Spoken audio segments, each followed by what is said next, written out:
On today's video, I'm going to be talking about some of the ways that women are programmed to continuously put ourselves last, and also some of the different kind of brainwashing that goes on in society around women to women relationships and women to men relationships.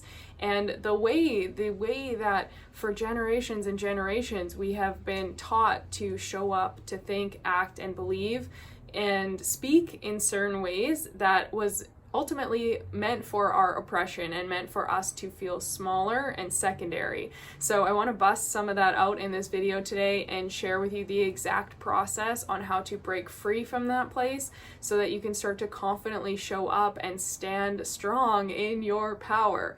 So let's dive in.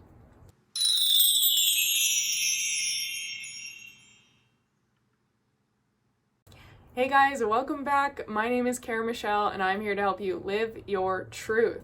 So on today's video, I want to start by diving into the way that women crave men's attention and men's approval. Okay, so the thing with this, and we can look at this in a lot of different ways, the daughter relationship to her dad, as well as the son's relationship to his mom. And all of these relationships throughout childhood create major, I don't want to say like wounds, but quite often they do. So the daughter's relationship to her dad is the first relationship she has to a male figure, and it's that inner child that is craving that attention, that validation, and that love. So the thing that happens from childhood is that the daughter is really desperately craving, and this is natural, like there's no blame here, but obviously she's desperately craving that attention from her father. And since he is the first male in her life, the relationship she has with her dad is going to ultimately affect every single relationship she has with men going forward. And so for most women, what I've seen throughout my years of coaching is that most women have this inner child wound. Put that there, an inner child wound, and this unresolved issue relating to her relationship with her dad in childhood. So how this can show up, and I'll give some examples, is that one of my clients had a rocky relationship with her dad, and because she wasn't getting the love and attention from him, and he actually left when she was pretty young, it caused her to have trust issues with men, which then inadvertently caused her to try to gain control over men in relationships to prove her strength. You know, like she overarched on this wound, and so then she was kind of being manipulative to men, and then she was kind of like she was like promiscuous, like hooking up, having all these relationships because she wanted to feel like she was in control and that like it was her power versus feeling like an object or something that was dismissed or not needed. So she tried to flip that script and take her power back in a sense, but ultimately she was still acting from that wounded inner child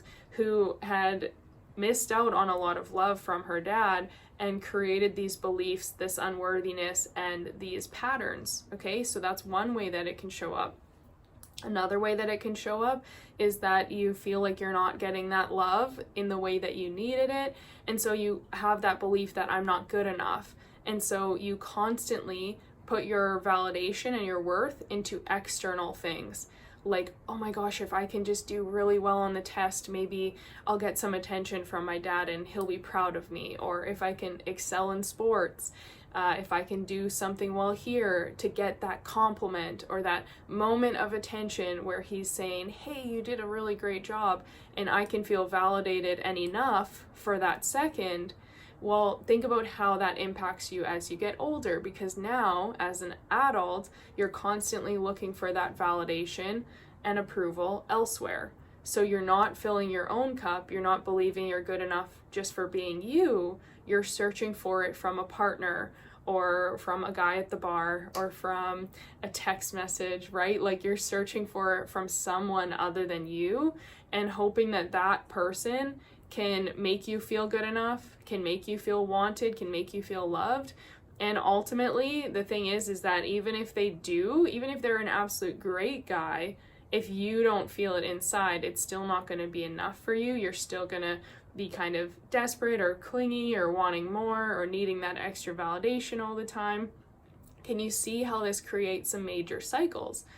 Let me know in the comments if you can relate to any of this, ladies. If there are certain patterns maybe that you're seeing, wow, okay, this is coming from a place of that inner child. This is coming from a wound that maybe I didn't even realize I was carrying, or something that has impacted me throughout my life. I know for myself, because of my own relationship to my dad and the things that as a child I didn't feel like I was getting validated for, or I didn't feel like I was getting love unconditionally. It felt very conditional on certain things, even though it was always there. And I know my dad always loved me and still does, but he showed it in different ways. And because it wasn't coming through the way I always needed it, I created a lot of conditions for my worth, and I created a lot of people pleasing, which is what we're going to get into in a second, putting everyone else's needs first, because that's the only way that you feel like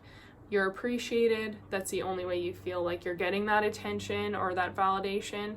And so you put yourself last, and this leads to burnout. This leads to exhaustion, to draining yourself, right? All of these different things, and people not respecting you because you've just kind of enabled this pattern of like, oh yeah, I'll do that for you, and oh, I'll be there. And like, you've created this situation where they expect you to constantly give, and you're going to continue giving and giving. They're going to continue taking. And I have a video all about that. You can check that out right here. It'll be linked in the description box below too. All about the relationship and that balance between the givers and the takers, right? So this whole thing and this whole seeking attention, seeking approval. Now, part of this is conditioned also because of the men in power and this male-dominated society and hierarchy that has been created, which has always been that men are above and women are there to just like please the men. Like, we're just here to like be the sidekick, to cook, clean, sleep with you, to do these things, not really to have an opinion or not really to have our own needs or wants. And so this is part of what I'm going to get into here is like, we're taught to say yes more than no. As in, like, it's not safe to have your own voice. It's not safe to speak up for yourself. It's not safe to want something different. This is something that has been programmed in for generations and generations. So I want you to comment down below, it's safe for me to take care of myself.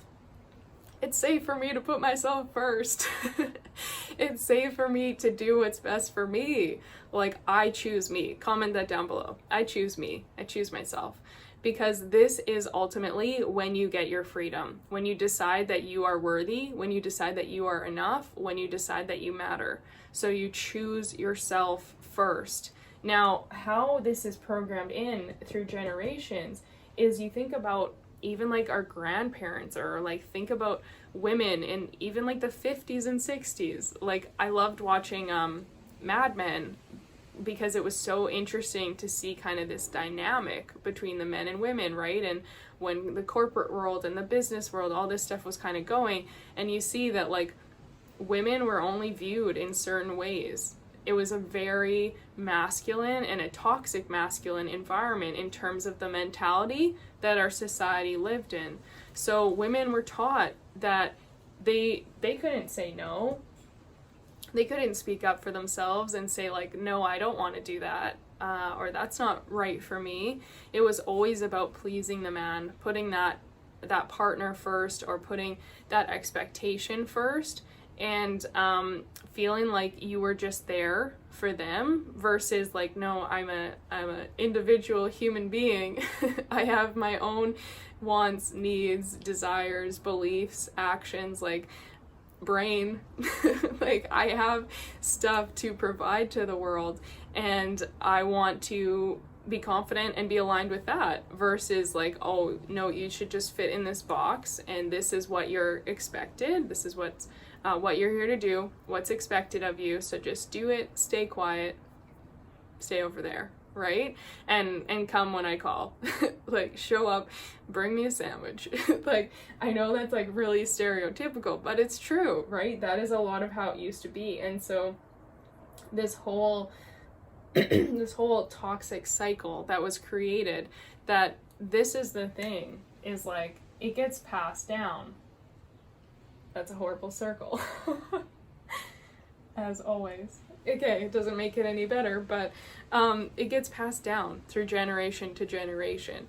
So when I was doing this, I've been doing a lot of quantum healing lately, which has been so crazy cool. And I just signed up to get certified as a quantum healer, so I'm pumped because I've always had this really deep connection with energy.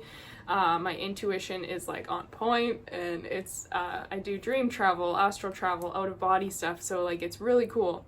But I was doing this quantum healing meditation the other day, and after connecting and getting into the quantum field, I just decided, my intuition just started to self-guide me back to childhood and back to birth. But it actually took me all the way to being an embryo. It was like the most fascinating thing ever. It was crazy. And I've done some meditations before to get to being an unborn child in my mom's womb, and like feeling her emotions and her anger and seeing where certain things, where I picked up certain things.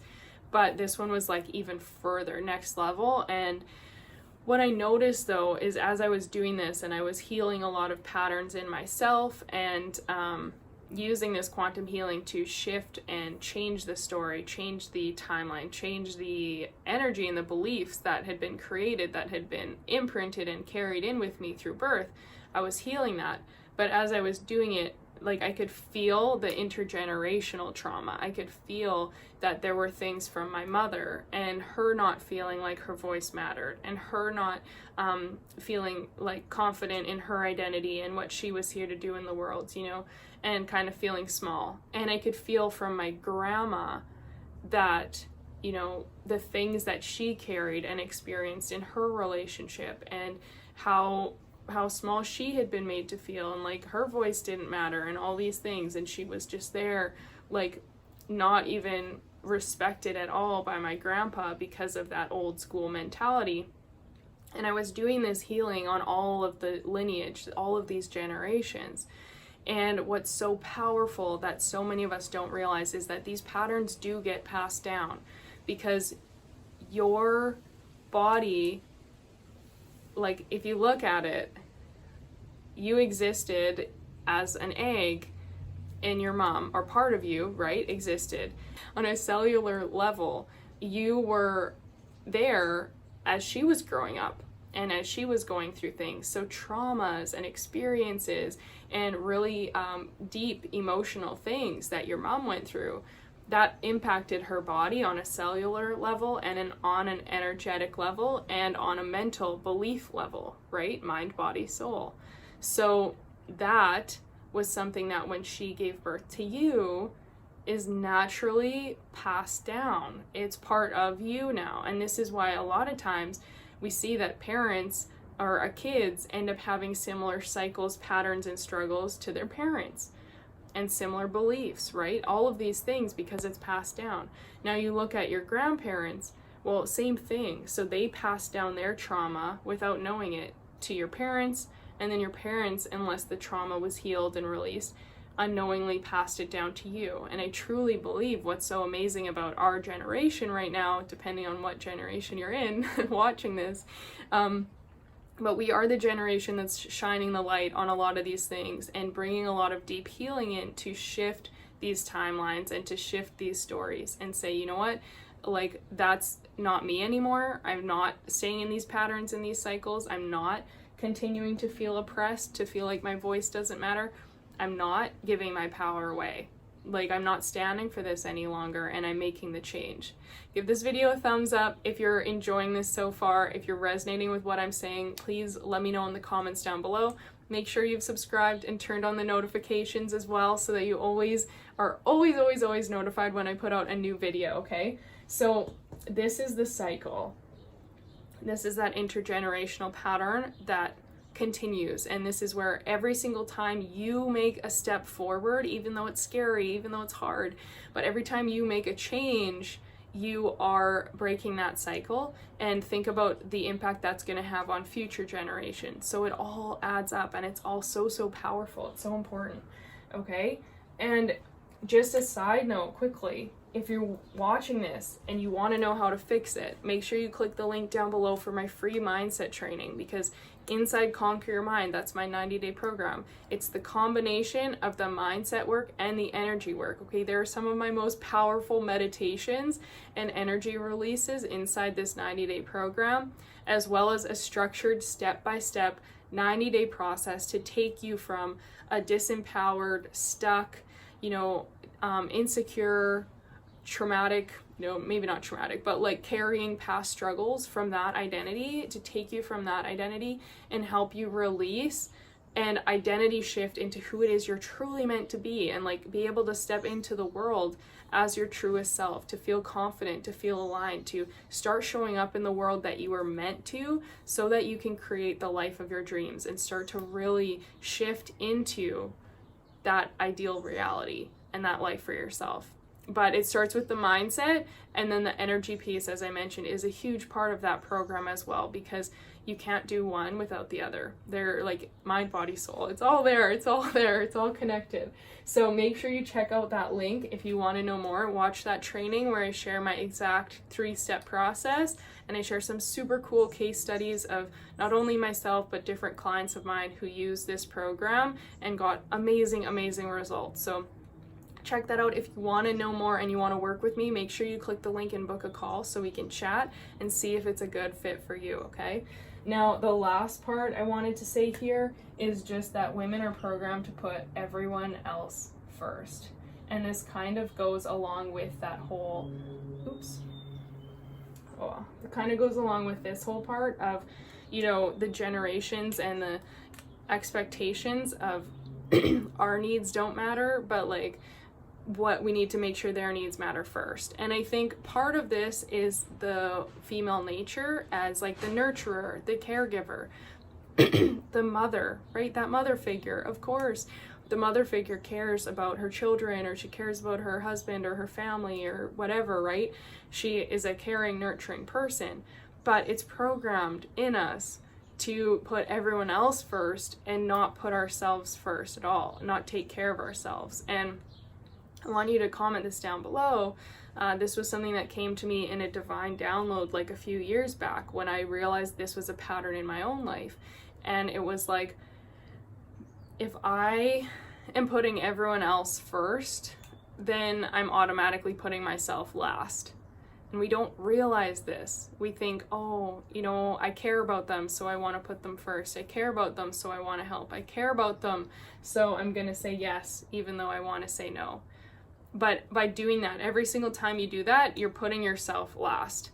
And energetically and mentally and emotionally, that's dropping you down. That's constantly reaffirming in your subconscious that your needs don't matter and you're not good enough, because you're telling yourself, you're reaffirming that they're more important than you are. Do you know what I mean? So comment down below. Every time I think of this, it always makes me think of that Talladega Nights. If you're not first, you're last. But it's true. If you're not putting yourself first, you're putting yourself last. You're gonna always find someone or something to put up above you on that pedestal, and you're constantly reaffirming that you're lower on the totem pole, and everything else is rising up higher. So comment down below, I am first. Like, I am putting myself first. I deserve to have my needs met. You can comment any of those. Just reaffirm it, because that helps you start to tell this new story of like, you know what? It's safe for me to say no to people. It's safe for me to put my own needs first. I should be putting my own needs first, because I'm here to live my best life. The only way you can live your best life is if you realize that you deserve to live it, and if you start making the actions that align with that, which is gonna mean you have to start saying no to other things and people and situations to put yourself first. Nobody created the life of their dreams by putting everyone else's needs ahead of their own. Boom. That's what it is, right?